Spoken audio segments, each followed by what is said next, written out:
Gústi, þú ætlaðir að leggja skóna á hilluna fyrir þetta tímabil. Þetta hlýtur að vera ástæðan fyrir því að Gísli alltaf að taka fram skóna aftur. Já, sko, ég var bara hættur í sumar, sko. Það var alveg 100% ákveðið, en svo þegar tímabilið byrjaði þá bara eitthvað kemur eitthvað upp, svona kýll í magann eða hvað sem maður segir, sko. Þannig að þá bara langaði maður að halda áfram og skrokkur er góður og ég sé ekki eftir í dag, sko. Þannig að þetta er búið að vera gaman seinustu mánuðir. Er þetta síðasti dansinn?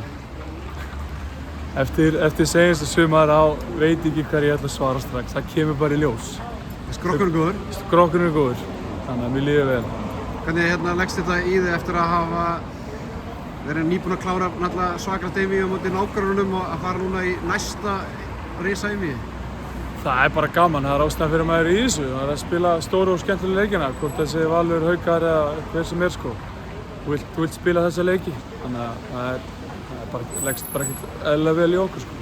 Umræðan náttúrulega síðustu vikur og bara mánuði er náttúrulega þessi unga kynslóð sem virðist vera að taka yfir deildina. Hvernig fyrir svona skrokk eins og því að eiga við þessa ungu pjakka? Ég get nú alveg viðurkennt að þeir eru aðeins fljótari en ég, aðeins. Nei, það er bara gaman, skilurðu. Þeir eru fljótir og hafa sína eiginleika og maður þarf bara að taka á móti því og reyna að láta finna fyrir sig, sko. Þú náttúrulega fengur þvílíka stuðning í þessu Hauka-einvígi. Gerir ekki ráð fyrir að það verði bara fleiri F-fæðingar heldur en Valsarar í stúkunni á föstudaginn? Já, ég ger allan að ráð fyrir mörgum F-fæðingum. Við erum með frábært stuðningsmenn, þannig að já, sama hvað, en ég ger ráð fyrir mínu fólki, sko.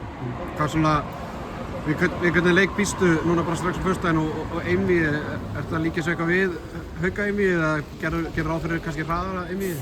Já, mér finnst Valur spila hraðar í handbolta, sko. Þeir eru að keyra mikið á.